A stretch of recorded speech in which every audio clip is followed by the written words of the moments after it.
Fala galera, dando continuidade à história da reforma do Carter Lindbergh, e aqui a gente já começa a entrar em alguns assuntos espinhosos, né, especificamente sobre Lutero.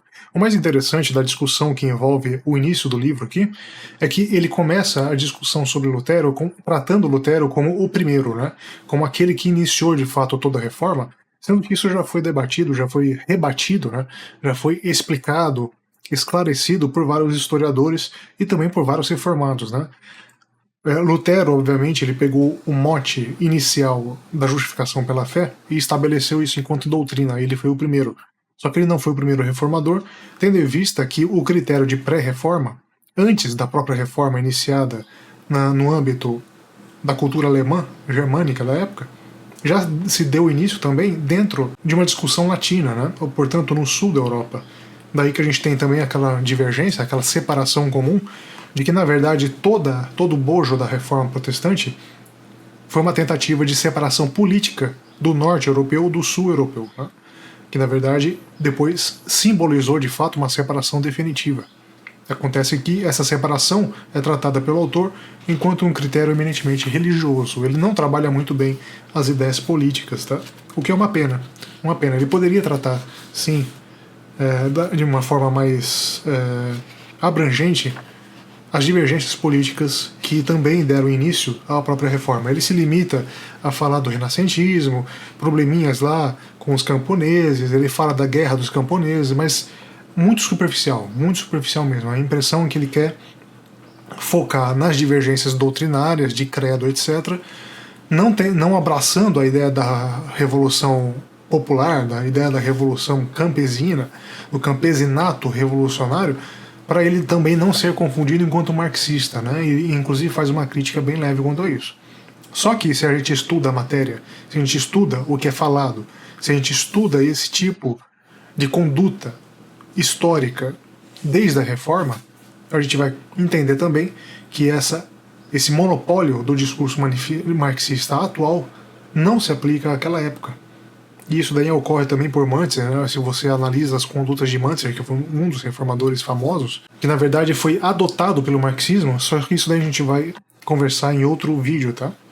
O autor, eu acho que ele tem receio, né? Ele tem receio de ser confundido, ou então de falar muito sobre processos históricos materialistas, e depois ser acusado de marxista, né? Já na página 38 ele vai falar o seguinte: reformadores radicais, no entanto, criticavam Lutero por sua vinculação autoritária do Espírito de Deus à Bíblia.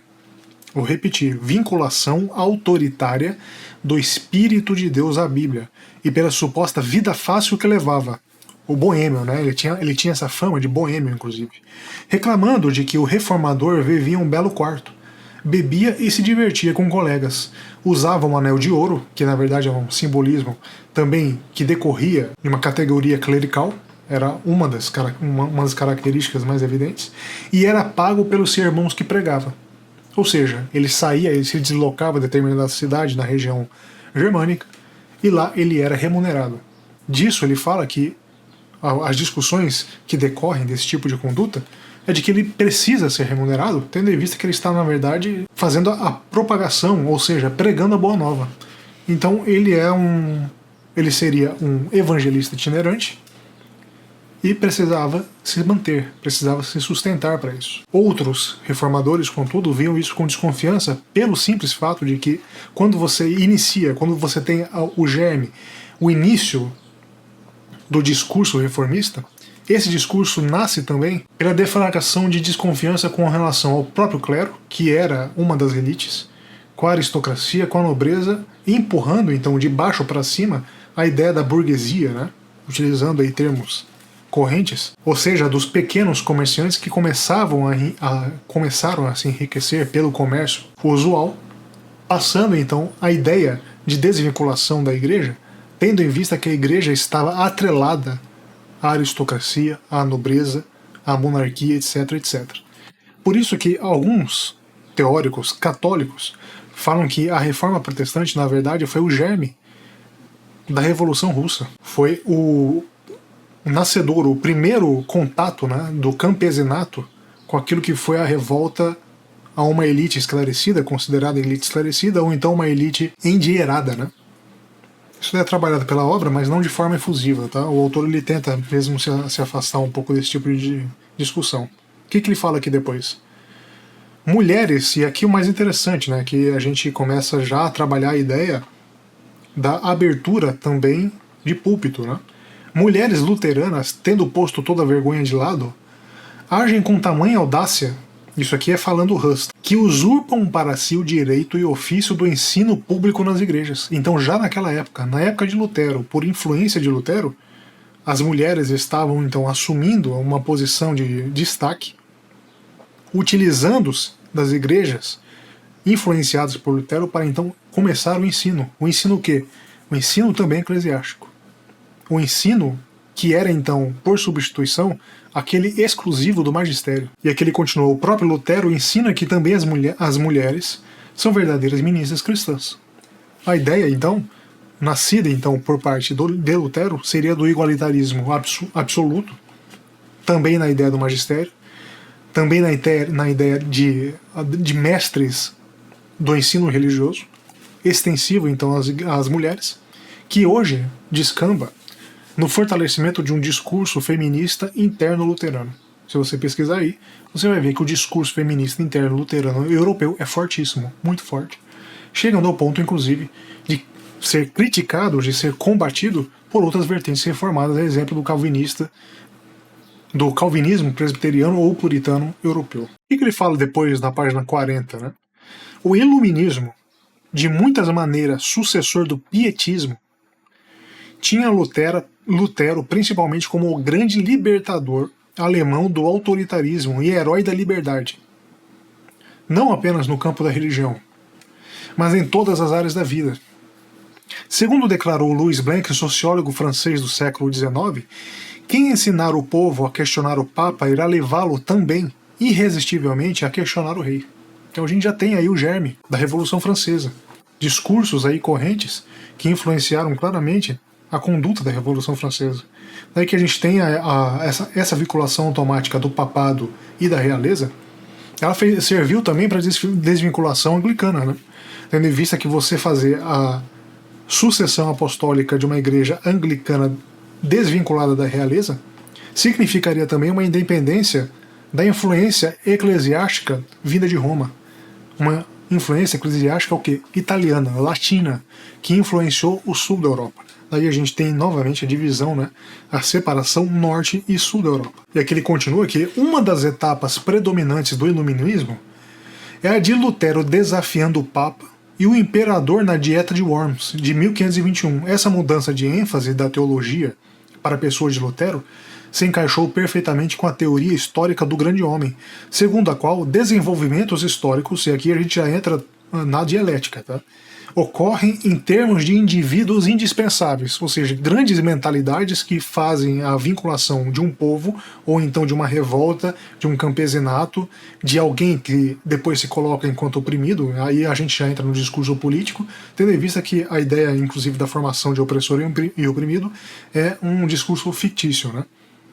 Só que eles já trabalham a ideia da formação do grande homem, que seria o quê? Aquele que vai à frente, aquele que conduz as massas, que também foi utilizado na Revolução Francesa e também na Revolução Soviética. Né?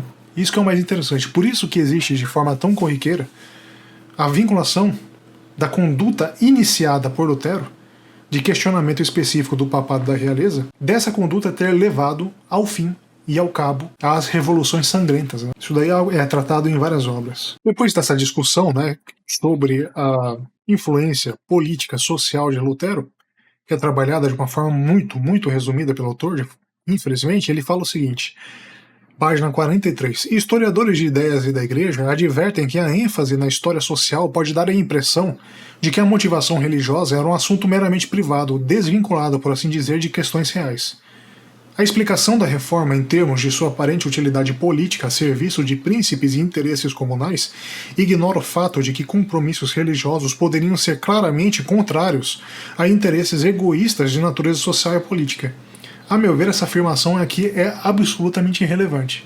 Por que é irrelevante? Porque o assunto natural, social e político era tão intrincado na natureza religiosa que você não conseguiria fazer uma indissociação. Não seria possível fazer a indissociação. Ainda que a gente tenha o germe, o início da desvinculação absoluta entre religião, sociedade e também, por que não, cultura massificada, já no início da reforma, por decorrência do renascentismo e posteriormente do iluminismo, não seria possível, ao meu ver, trabalhar essa ideia no nascimento da reforma. Não seria possível. Portanto, para mim, o autor aqui, ele tenta se afastar de uma discussão que envolve justamente essas pitadas que ele dá no meio do livro, que é da natureza social e política da reforma. Ora, se Lutero está trabalhando uma ideia inicialmente de revolta ao papado e à realeza e depois de supressão das revoltas do campesinato, que é trabalhado também por esse livro, se Lutero faz esse tipo de discurso, esse tipo de atividade, é evidente que ele está também adentrando aí numa influência política social, ou seja, numa influência de organização social. Aqui ele fala depois, práticas de herança exercidas por príncipes protestantes foram, por exemplo, estabelecidas a partir do ensino familiar luterano de que os pais tinham uma responsabilidade de amar e cuidar de todos os filhos da mesma maneira. Para mim, isso daqui é uma confirmação de que houve sim uma influência social direta por reformulação religiosa. E aí a gente já entra em algo absolutamente relevante. Se a reformulação religiosa está pautando também reformulações sociais, significa o quê? Que essas reformulações, ou seja, que esse contato, que essa delimitação não existe. É tudo misturado, é tudo tornado uma coisa só, vislumbrada também para a continuidade ou então da ruptura de condições sociais. Óbvio que a reforma representou uma ruptura e não uma continuidade, né? Já que o status quo, na época, era o quê? Era a manutenção do poder do clero aliado ao papado, que era, portanto, aliado à realeza. E aí que a gente tem toda a árvore que decorre disso, que é a realeza também dando às vezes de favores à aristocracia, à nobreza, etc., que faziam a alegada opressão a quem? Ao campesinato. E aqui ele continua: na divisão da riqueza entre todos os filhos, príncipes protestantes fragmentavam seu poder e suas terras. Em contrapartida, príncipes católicos concentravam o poder por meio da primogenitura, conferida ao filho mais velho. Se não entendermos, ele continua, se não entendermos a convicção profunda que as pessoas da época tinham de que salvação dependia de compromisso religioso, ficaremos estupefatos diante do início da história moderna. É mais fácil para a cultura ocidental, pelo menos para a cultura norte-americana, entender o significado de dar a vida pela democracia do que por Deus. E aqui o mais interessante, o autor ele tenta se desvincular das ideias provavelmente dialéticas que envolvem então embates sociais, econômicos, só que no final fala que dá os motes, né, da democracia. Aí já começa a fazer algumas misturas interessantes sobre o conceito do que seria talvez, né, a verdadeira democracia. Por quê? Porque ele é americano, né? A visão dele de mundo é uma visão pragmática. Aqui depois ele continua falando que as abordagens teológicas e sociológicas não são mutuamente excludentes. E aqui depois ele cita o Lewis Spitz, depois ele fala do Sylvana Menck, que ele fala sobre, criticando, né, a visualização de todos esses acontecimentos da reforma enquanto acontecimentos meramente sociais, ou seja, não religiosos. A ideia, eu acredito o seguinte, seria mais tranquilo para ele trabalhar a ideia de que toda a reforma partiu de um combinado, de um conjunto indissociável de rupturas religiosa, social, econômica, etc, etc. Não teria como, a meu ver, fazer essa indissociação. Não teria como você separar uma conduta moral, religiosa, econômica, social, etc, daquilo que circundava também as relações de poder na época. Sob pena de você fazer o quê? A meu ver, um anacronismo. Fazer aí uma atividade anacrônica, historicista, e que possivelmente levaria, sim, a uma simplificação da história, que na verdade é um dos erros do marxismo. Depois ele inicia no capítulo 2, né, fim da Idade Média, início e apoio das reformas, que eu vou deixar para outro capítulo, tá? Já ficou muito longo esse vídeo. Só que assim, o que eu estou tentando apontar aqui para vocês com relação a essa obra? Ele, infelizmente, é muito enviesado pró-reforma, muito enviesado. Ele trata quase como uma atividade religiosa sobrenatural, algo que veio de fato de um impulso religioso. E assim, quando você começa a estudar, pelo menos na visão social e econômica da história, você já começa a pegar algumas nuances que descambaram. E aí não tem como discordar dessa ideia, né? Descambaram sim em revoluções posteriores, né? A própria ideia do germe do iluminismo nascendo da visão luterana de sociedade é uma visão de ruptura. Agora, essa visão de ruptura levou a novas evoluções ou levou a novos conflitos? Que daí depois descambam no quê? Em guerras, etc. E eu não vou nem entrar nesse mérito, porque é outro campo de estudo que não me interessa. Tranquilo? Fico por aqui, grande abraço a todos, tudo de bom.